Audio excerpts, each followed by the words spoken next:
এ যুগে কারো কাছ থেকে ভালোবাসা পাওয়ার আশা করবেন না। তারা দেখতে সুন্দর হয় কিন্তু বিশ্বাসের যোগ্য না। আমি আমার কিছু জীবনের কথা বলি, শুনেন ভাই।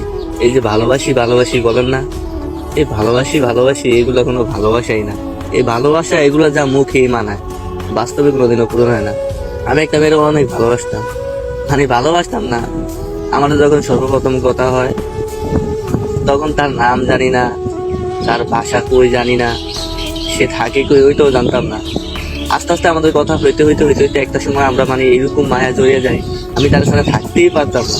5 মিনিট কথা না বলতে পারলে আমি জানি কেমন হয়ে যেতাম। একদিন রাগ করে সে আমার সাথে 3 দিন কথা বলতো না, কিন্তু আমি পারতাম না। আমি একদিন অপেক্ষা করতাম, 2 দিন অপেক্ষা করতাম, 3 দিনের সময় দেখতাম যে আমার পক্ষে আর সম্ভব না। আমার একটু মন মানে না কেন। যদি 3 দিন মেসেজ না দিয়ে থাকতে পারে তাহলে আমি পারবো না কেন? আমি পারি না, এটাই আমার দুর্বলতার সুযোগটা সে নিছে। যাক, তারপরে 3 দিনের সময় যখন তার কাছে কল দেই বা মেসেজ দিই, তার উল্টা পাল্টা কথা আমার শুনতে হয়। তাও তারে কিছু বলি নাই, কারণ ভালোবাসি তারে। তো যখন এভাবে করতে করতে করতে করতে প্রায় আমাদের সম্পর্ক 2 বছরের কাছাকাছি হইব। তো আমাদের জীবনে 2টা ঈদ, মানে সম্পর্ক হওয়ার পরে 2টা ঈদ। একটা রোজার ঈদ গেছে, ওই ঈদের সেম কাহিনী। ঈদের আগে রাগ করে ঈদের দিনও আমার সাথে কথা বলে না। একটা সাথে স্বপ্ন থাকে যে একটা বছর কথা কওয়ার পরে তার প্রিয় মানুষটা তার সামনে সুন্দর মতন সাইজা তার সামনে আসবো, তারে সালাম দিব, তার সাথে একটু কথা বলবো। ওই ভাগ্য আমার নাই, সে ওই ঈদে আমার সাথে কথা বলে নাই। যাক, বলে নাই, তাও তারা আমি কিছু বলি নাই। যাক, পরের দিন আমি তারে কল দিয়েছিলাম। কল দেওয়ার পরে তার সামনে আমি ভিডিও গুলো আইসা তার সামনে আমি কান্না করছি। সে আমার কান্না দেখে, আমার চোখের পানি দেখে, তাও তার একটু মায়া লাগে না। কোনোদিনও সে আমার মুখ দিয়ে বলে না আমি তোমার ভালোবাসি। তো আমি তার সামনে কাইন্দা বলছি যে আমি তোমার ভালোবাসি, তোমার ঘরে আমি থাকতেই পারবো না। যাক, ওগুলা বাদ। তারপরে এই যে এখন কোরবানি, আজকে 10 দিন, কালকে ঈদে আমার মনে কোনো আনন্দ নাই। আমার বন্ধুরা ঘুরতে যাইবো, নতুন জামা কাপড় কিনবো, আমার মনে কোনো আনন্দ নাই।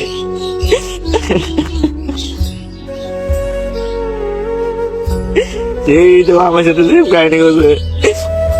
আমরা আজকে 8 দিন, মানে 10 দিন আগে ঘটনা, তার সাথে আমি কথা বলতেছি। আজকে হঠাৎ করে কথার মাঝে, আমি তেমন ভুল কিছুই করি নাই, সে কথার মাঝখানে আমার বলক হয়ে দিছে। সেটা বলক হয়েছে, মেসেঞ্জারে বলক হয়েছে, তারপর সব কিছুতে বলক হয়েছে। একটা মানুষ যখন কথা বলে তার প্রিয় মানুষটার সাথে, যারা সবচেয়ে বেশি ভালোবাসে, তার সাথে যখন কথা বলার মাঝখানে যখন বলক করে দেয়, তখন তার কাছে কিরকম লাগে সেটা একমাত্র সে বুঝে। ওই জিনিসটা বুঝে নাই। যাক, 8 দিন পরে তার সাথে যোগাযোগ করার কোনো ইয়া নাই। এই দিন অপেক্ষা করছি, 2 দিন অপেক্ষা করছি, 3 দিন করছি, 4 দিন করছি, 5 দিন করছি, 6 দিন করছি, 7 দিন করছি। 8 দিনের সময় পারতেছি না। তাও ওই 8 দিন গেছে, সে একটা পর্যন্ত মেসেজ দেয় নাই। তারপরে 8 দিনের সময় আমি তার মেসেজ দিয়েছি, সে কি বলে জানে? আমি বলি যে আমার জন্য কি তোমার একটু মায়া লাগে না? একটা মনে পড়ে না আমার কথা? 2 দিন পড়ছিল মনে, 2 দিন পড়ছিল মনে, এখন আর মনে পড়ে না। আমি আমার জীবন সঙ্গে খুঁজে নিতে হবে, সে কিছুদিনের ভিতরে বিয়ে করবো, করে আমার পিক দিব। আসলে ভাই, মেয়ে মানুষ ছেলেদের জীবন নিয়ে খেলা করতে পারে। তাদের একটা ছেলে কখন কান্না করে, একটা মেয়ে কান্না করলে কি বলবো, আমার এত ভালোবাসি তারে, আমার একটু বুঝলো না। তার সামনে কতবার আমি ভিডিও করে কান্না করছি, সে আমার চোখের পানি থেকে একটু তার মায়া লাগে না। আজকের পর দিন, কালকে ঈদ, আর এই পর্যন্ত যে আমার একটা খবরও দিল না।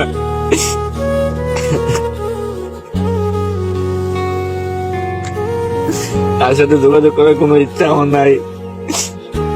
আমার ইচ্ছা শুধু একটাই, যে আমার ভালোবাসার কথা সবাই জানো, যাতে আমার ভালোবাসার কথা পুরো বাংলাদেশের ভিতরে সব মানুষ জানো, যে আমি একজনকে ভালোবাসিলাম, তারে আমি পাই না, তারে আমি অতিরিক্ত ভালোবাসিলাম। সবাই জানো। আপনারা এই ভিডিওটা শেয়ার করবেন, অতিরিক্ত শেয়ার করবেন, বেশি বেশি করে শেয়ার করবেন, যাতে তার সামনে যাতে আমার ভিডিওটা পৌঁছায়। একটা ছেলের জীবন নষ্ট করার পিছনে একটা মেয়ের হাত থাকে, আর তার সাথে মিথ্যা ভালোবাসা, মায়া তো থাকেই। প্রেম ভালোবাসা হচ্ছে অবাস্তব অনিশ্চয়তা। আপনি একটা মানুষকে ভালোবাসেন, কিন্তু ভালোবাসে মানুষটাকে আপনি যে পেয়ে যাবেন, সে প্রত্যাশা আপনি কখনোই রাখতে পারবেন না। এখনকার ভালোবাসা এমনই, একটা মানুষের প্রতি যখন ভালোবাসা বেশি হয়ে যায় তখন কি করে জানেন?